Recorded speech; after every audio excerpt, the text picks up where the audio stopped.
Adelia, hadir. Alfian, hadir. Abis Nasution, ada yang tidak hadir? Ada semua? Baik, kalau begitu sebelum kita masuk kepada materi yang baru ini, materi minggu kemarin kita membahas tentang penyelenggaraan jenazah. Ya, ada penyelenggaraan jenazah. Ada lagi yang tidak dipahami kira-kira materinya? Sudah dipahami semua? Sudah, Bu. Ya, baik. Tinggal kalian paham, bakal bertanya itu kepada beberapa orang. Apa itu yang dimaksud dengan jenazah? Iya, orang yang sudah meninggal. Ya. Apa salah-salahnya wajib dimandikan? Salah-salah wajib dimandikan, yaitu yang pertama harus Islam. Ya. Terus apa lagi salah-salahnya? Ada tubuhnya? Iya, ada tubuhnya ditemukan meskipun sedikit. Ya. Jadi hukum penyelenggaraan jenazah itu adalah fardu kifayah. Jadi Muhammad sudah selesai tentang materi penyelenggaraan jenazah. Ya. Jadi kita akan masuk pada materi yang baru. Sebelum Ibu sampaikan materi kita yang baru, Ibu akan bertanya dulu kepada kalian semua. Coba siapa yang bisa menyampaikan ataupun memberikan pendapat apa yang terjadi jika aturan-aturan yang ada di sekolah ini tidak dipatuhi? Siapa yang bisa menjawab? Apa yang terjadi jika aturan-aturan yang di sekolah tidak kita patuhi?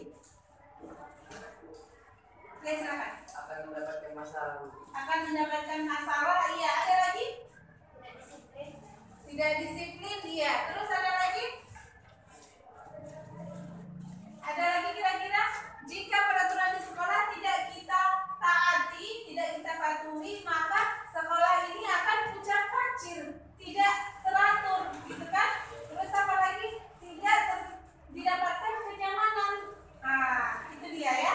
Maka kita akan mempelajari tentang taat pada aturan. Lihat pada layar berikut. Jadi materi kita hari ini adalah tentang taat pada aturan, yaitu pertama-tama kita akan melihat apa saja tentang kompetensi inti. Jadi kompetensi inti di sini yaitu menghayati dan mengamalkan ajaran agama yang dianutnya. Jadi kita agama Islam, ya. Terus menghayati dan mengamalkan perilaku. Nah, jadi di sini kita mentaati aturan, ya, taat pada aturan. Selanjutnya memahami dan menerapkan. Nah, memahami, menerapkan taat pada aturan.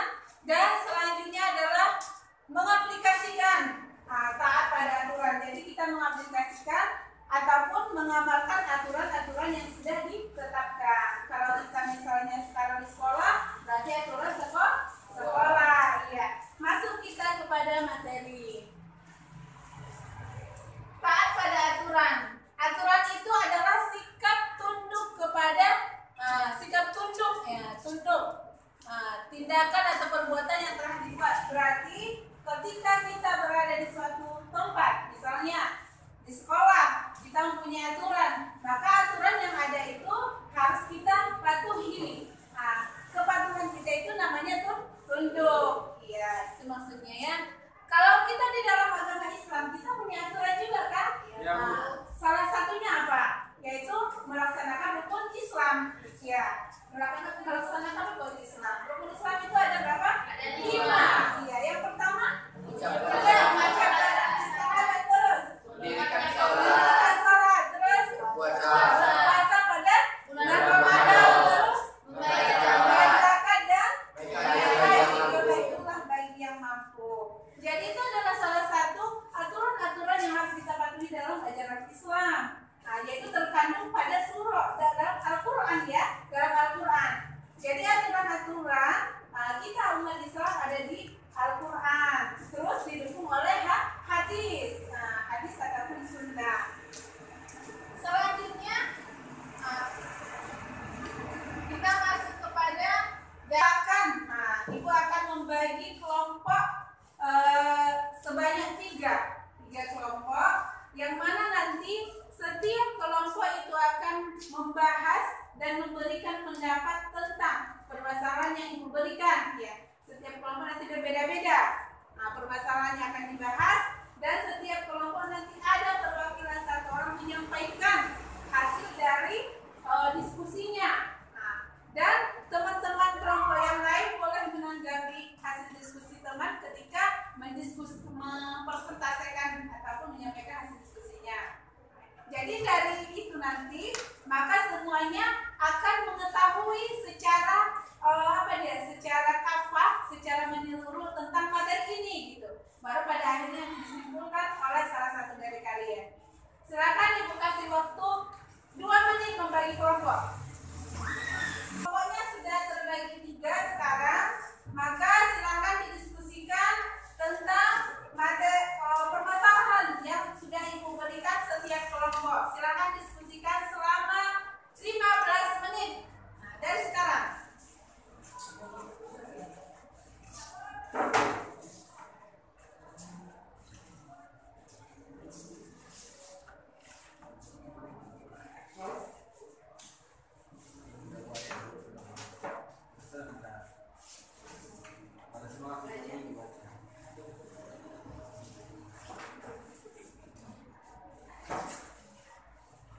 Baik, sudah selesai 15 menit, ibu anggap sudah selesai semua.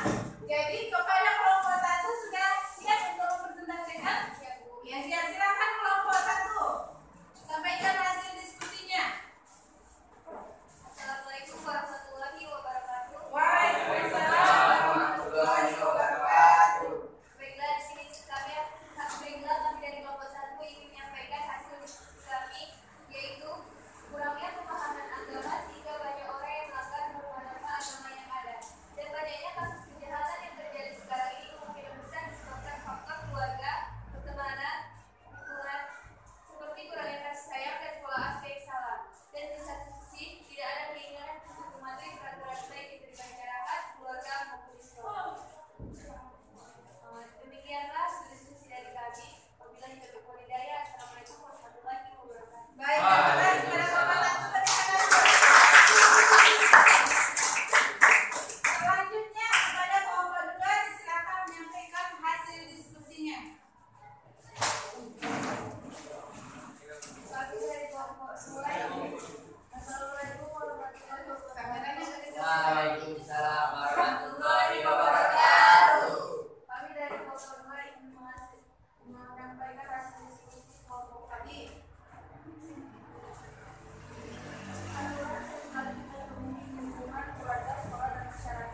Aturan di lingkungan keluarga, contohnya tidak boleh bermain atau keluar rumah kalau tidak meminta izin kepada orang tua.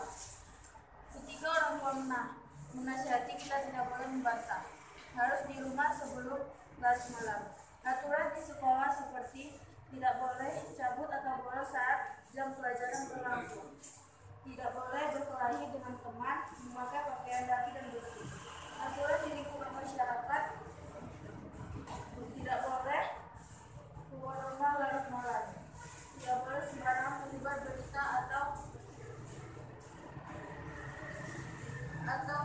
berita yang belum tentu kebenarannya. Jangan terlalu ikut campur atas permasalahan keluarga orang lain. Mengikuti setiap kerja bakti yang ada di lingkungan masyarakat kita. Demikian dari presentasi hasil diskusi kami. Assalamualaikum warahmatullahi wabarakatuh. Waalaikumsalam warahmatullahi wabarakatuh. Baik, selanjutnya yang terakhir kepada kelompok 3, silakan menyampaikan hasil diskusinya. Assalamualaikum warahmatullahi wabarakatuh. Waalaikumsalam warahmatullahi wabarakatuh. Saya sebagai perwakilan kelompok 3 ingin menyampaikan hasil diskusi kami mengenai dalil tentang pentingnya taat kepada Al-Quran, yaitu pada Quran surah An-Nisa surah keempat ayat 59 yang berbunyi Bismillahirrahmanirrahim. Ya ayyuhalladzina amanu atii'ullaha wa atii'ur rasula wa ulil amri minkum.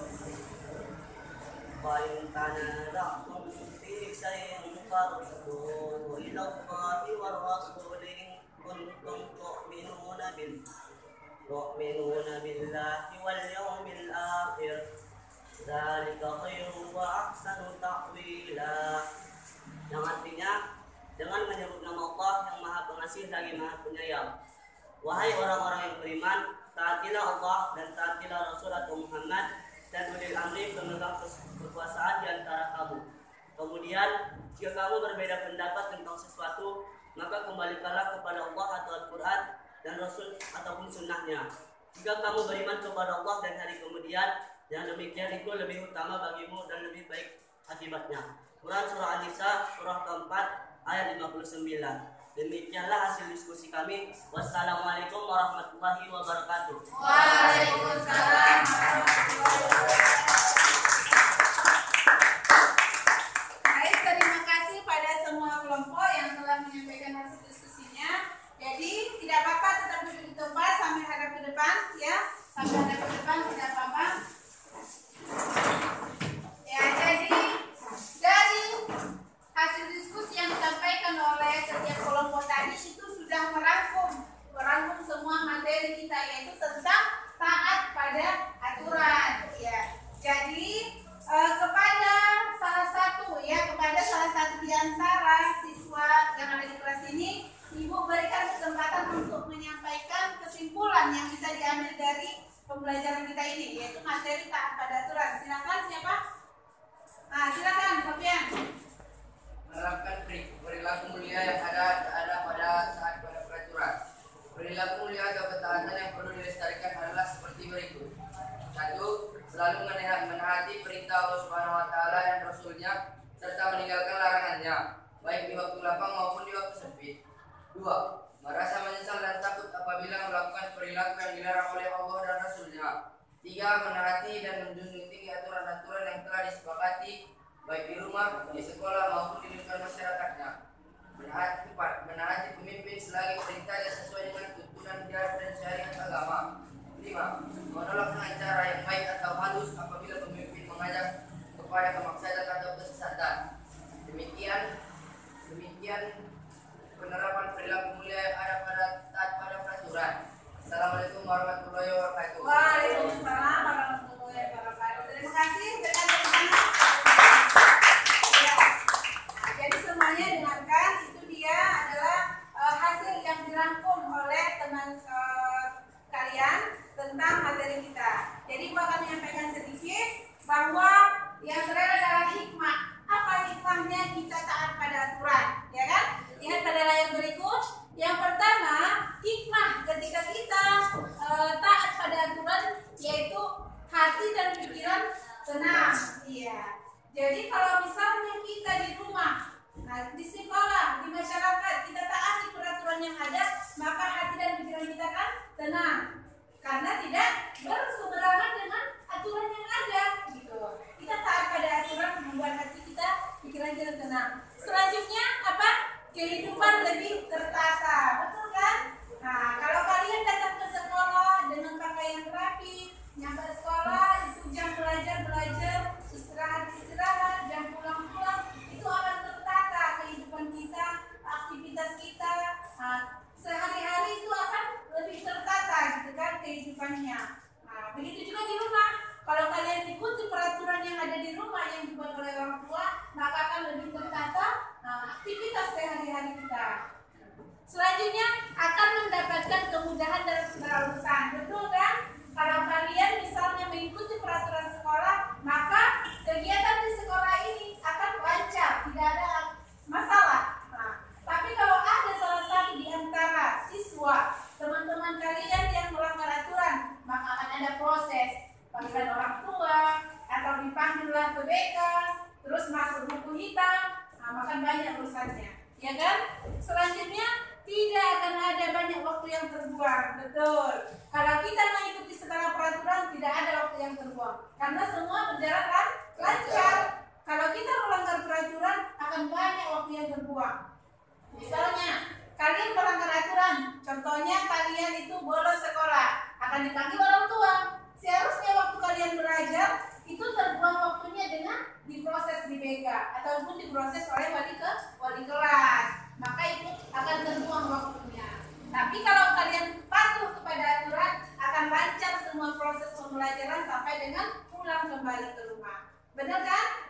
Iya. Yang selanjutnya tidak akan terjerumus ke dalam keburukan. Ini benar. Contohnya juga di dalam agama Islam. Kalau kalian mengikuti segala aturan-aturan agama Islam, maka kita akan berjalan mulus. Kita akan dicintai Allah, Rasul, dan masuk surga. Begitu. Tapi kalau misalnya kita langgar peraturan, contohnya kita dilarang untuk berzina, kita dilarang untuk mendekati zina, contohnya pacaran. Tapi tiba-tiba kalian pacaran, malah melakukan yang dilarang itu, yaitu berzina misalnya. Maka itu akan terjerumus ke dalam keburukan. Selain daripada kita mendapat dosa, kita juga dijauhi oleh masyarakat. Kita juga dimarahi oleh orang tua. Kita juga dianggap manusia yang berdosa oleh orang-orang lain. Intinya kita dianggaplah manusia yang buruk. Tapi kalau kita patuh kepada aturan, maka kita akan dianggap mulia, baik, dan tidak dianggap orang yang buruk. Yang terakhir akan mendapat keutamaan pahala di sisi Allah. Betul. Kalau kita ikuti segala peraturan, baik itu peraturan yang ada dalam agama, peraturan di sekolah, di negara, di rumah, maka kita akan dicintai oleh Allah dan Rasulnya. Begitu juga dengan makhluk hidup.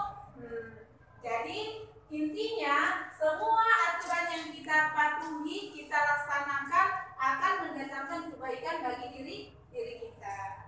Baik, demikian untuk materi kita hari ini. Ada pertanyaan? Ada pertanyaan? Tidak ada. Kalau tidak ada pertanyaan, kita cukupkan. Mudah-mudahan materi ini dapat membawa perubahan buat Anda semua, lebih taat pada aturan dan bisa mengamalkannya. Selanjutnya bisa membawa kebaikan sampai di akhir hayat nanti, ya.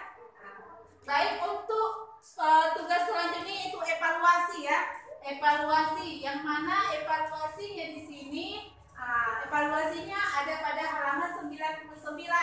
Silahkan buka bukunya, halaman 99 itu kerjakan, nanti dikumpul. Jadi Ibu akan koreksi dan akan dibuat sebagai tolak ukur sampai mana kemampuan kalian pemahamannya tentang materi taat pada aturan ini. Untuk hari ini demikian saja. Mari kita cukupkan dengan bacaan hamdalah. Alhamdulillahirabbil alamin.